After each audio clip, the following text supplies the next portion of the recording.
part of me really hopes that Gary Bettman was sitting on the Bettman family couch in the Bettman house watching that game that was played here in Pittsburgh last night. Good morning to you. Good Wednesday morning. I'm Dejan Kovacevic of DK Pittsburgh Sports. This is Daily Shot of Penguins, although it's going to be a lot about the Stars. It comes your way every weekday morning if you're into football and or baseball. I also offer up daily shots of Steelers and Pirates that I hope you'll check out in the same place that you found this. Stars 2, Penguins 1 via shootout. The overtime and the shootout were as close as this game came to resembling actual hockey. You know, and I know that wasn't because of the home team. Before I go any further, I feel compelled to offer this disclaimer. I'd be leading this show with this same subject had the Penguins prevailed by a half dozen goals. You're going to have to trust me on that. There are few things in hockey that strike a nerve with me like teams playing the way Rick Bowness had the Stars playing last night. It turns my stomach. As someone who loves this game, as someone who's participated in it in every conceivable way at remarkably low levels, as someone who's covered it for half my life, it turns my stomach to see a team sit in its defensive zone, pack it in, and wiggle sticks. That's not hockey. That's not hockey. I don't know who within the Dallas organization conceived the concept that this group that they have, the Stars, with the talent that they still have, and they've got a truckload, should be sitting in their zone, packed in like a panicked Team Slovenia in Sochi, waiting for something to happen that the other team initiates. That's not hockey. There's nothing about that that's hockey. If you look at the way the Penguins scored their lone goal, you actually, and ironically, have the best example of how horrible this system is that Dallas is deploying right now. The Penguins circled the zone, the attacking zone, multiple times, and they weren't even really trying very hard to do so. In fact, I thought Teddy Bluger had a couple of pretty clumsy touches on the puck, and I was sure that he'd forfeit possession. One problem: no one came to him. No one came to him in a green sweater. They wouldn't move.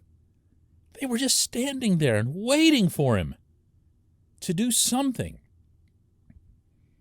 Eventually, a couple of the guys got shots off. Rebound came out. John Marino wisely jumped into the play, pounced on it, ripped it upstairs over Braden Holtby.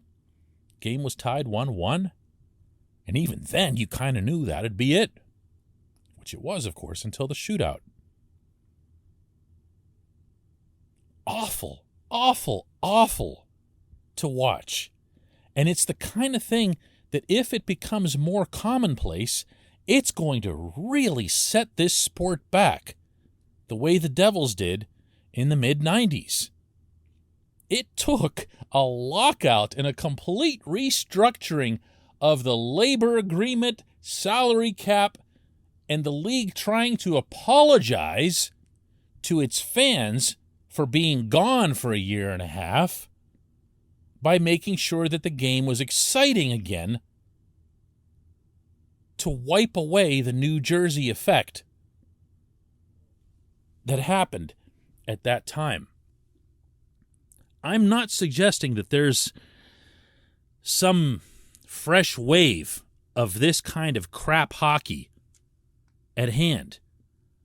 But when it's a team like this, and it's a coach like this, in bonus, who's never done this before, he's never had his teams play this way, then something's really off. Something's really off, because that means, and talking to some people in the press box last night while we were watching this garbage, there seemed to be a consensus that since this just went into place now for the Stars, meaning going into this season, something happened. Something happened from above, maybe whether it's analytics, whether it's I'll use the term again that I used for Team Slovenia, some panicked response to the fact that the Stars didn't make the playoffs last year after reaching the Stanley Cup final the year before in the Edmonton bubble. And doing everything right. The Stars were beautiful to watch. So much talent, so much aggressiveness, and they were winning some of their games 5-4, 6-5, whatever, but they got to the Stanley Cup final. They're not hit hard by injuries right now the way the Penguins are. There's no reason for this. There's no reason whatsoever. This portion of Daily Shot of Penguins/Stars is brought to you by the Greater Pittsburgh Community Food Bank, where they're committed to providing food for all of our neighbors in need. They, in turn, need your help. Visit pittsburghfoodbank.org to find out how $1 from you is all it takes for them to make 5 full meals. pittsburghfoodbank.org. I know. You don't care about the Stars. Actually, most people in Dallas don't care about the Stars still. They have a little bit of a niche down there. But on the night that the Penguins lost their sellout streak, after 14 years, I'm reminded that it wasn't just championships that allowed that kind of streak to occur, and that will allow the next streak here in Pittsburgh to occur. It's that there's always been an emphasis on aggressive, offensive, in-your-face hockey. I've been talking a lot about the Penguin system through these first 4 games. I've given it a lot of credit. But the best thing, the most positive thing that I've said about this system to date is that the players themselves have embraced it. The players themselves really like it. They feel like it fits their nature. And when you watch a team like the Stars come in with Tyler Seguin and Jamie Benn and Alexander Radulov with that sweet shootout winner. I know that didn't make anybody happy here. It doesn't make the goal any less pretty. Joe Pavelski and all those mobile defensemen that they have. Miro Heiskanen was putting on a clinic out there when he had the puck. You could do something with that team in that market. Yeah, it's unfortunate that they made the final in a pandemic year when nobody could see them and it was in another country the entire tournament. That's one of the many sad things that happened to hockey along the way over these past couple of years. Whatever. Stick with it. Don't do this. Don't do this. And you know what? If they do this and other teams do this, it's going to be high time that it's legislated out. I don't have an answer for that. But if you're sticking 5 guys, 5 skaters between your own hash marks in front of your goaltender, hey, they have 3-second violations in the NBA. Blow the whistle. Call an illegal defense. You know, find a way to get this garbage out of the game. When we come back, we're going to take a question, and it's going to be about actual Penguins. And I apologize for this rant, but this one.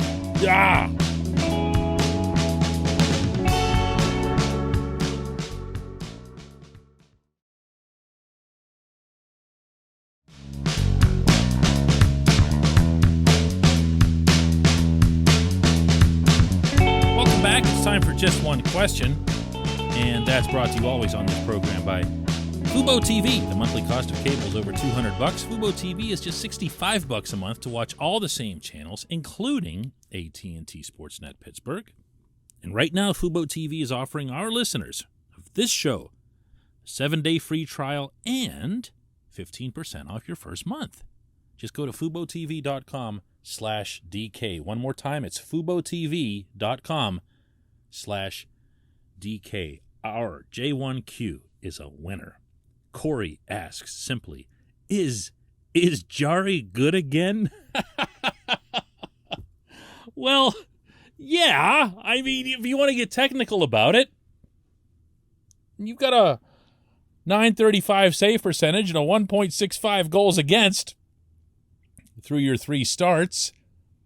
And 2 of those starts came against the Lightning and this group of stars who, in spite of their coach or whoever it was that ordered this system to be installed, still have a lot of offensive talent. And they had an awful lot of high-impact chances late in the game, especially in overtime when I guess it was okay for the Stars to start playing hockey again since they'd already procured their precious non-conference point.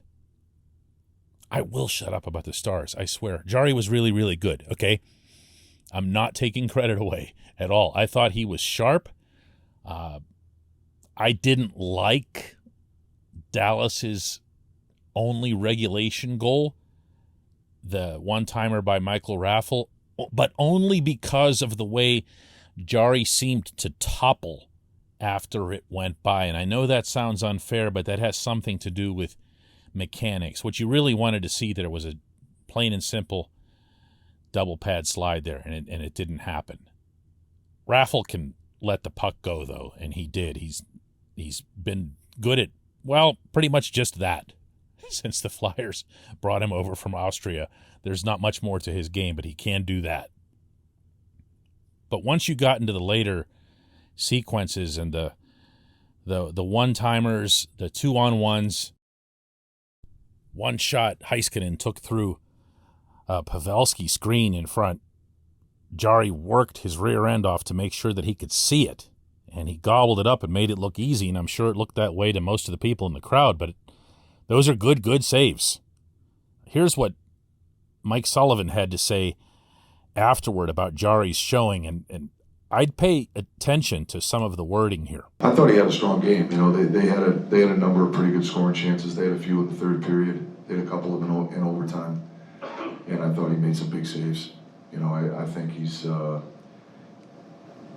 watch his body language a lot, you know, and you can learn a lot from a player's body language. And when you're around him as much as I am, you really understand their body language. And I think his body language right now exudes confidence that, you know, he's seeing the puck, he's tracking the puck. His goalie handles when he goes out for pucks are improving every game that he plays. So that's certainly a positive sign. I thought he made some timely saves for us. Exudes confidence is not a phrase I'd heard associated with this goaltender previously. And I think exudes confidence, for anybody who's hung up on a shootout performance, which you almost never should be because they just don't matter at all. Think about how much confidence Jarry exuded in being way over-aggressive, by his own admission, incidentally, after the game, in going out after Pavelski and Radulov the way he did. He thought, especially with Pavelski, he came way out. And he handed those guys the shooting room that they wanted. They still finished really well, but he gave up the shooting room. That's because he's now in the mindset where he's got his heel outside the blue paint, as opposed to looking down and seeing his toes in the blue paint, which is where he is whenever he's not going well.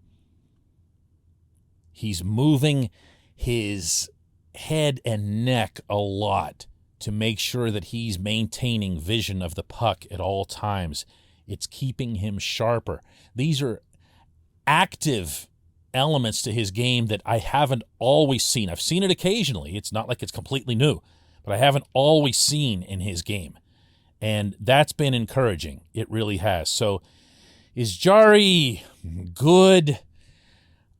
I'll leave that answer to the one that Sullivan gave you because I liked it a lot. He got into some specifics, and Sullivan and Andy Chiodo and everybody who's dealing with Jarry on a day-to-day basis are infinitely better equipped than I am to answer. But from my own perspective, I like what I'm seeing, and at the same time, I reserve the right to drop it all like a hot potato the morning of Game 1 of the playoffs. I'm sorry if that sounds stubborn, but that's just the stance I'm going to take until I see a whole heck of a lot more than what we've seen so far. I appreciate the question, Corey. I appreciate everybody listening to Daily Shot of Penguins /Stars. And let's do another one tomorrow that won't have anything at all to do with Dallas.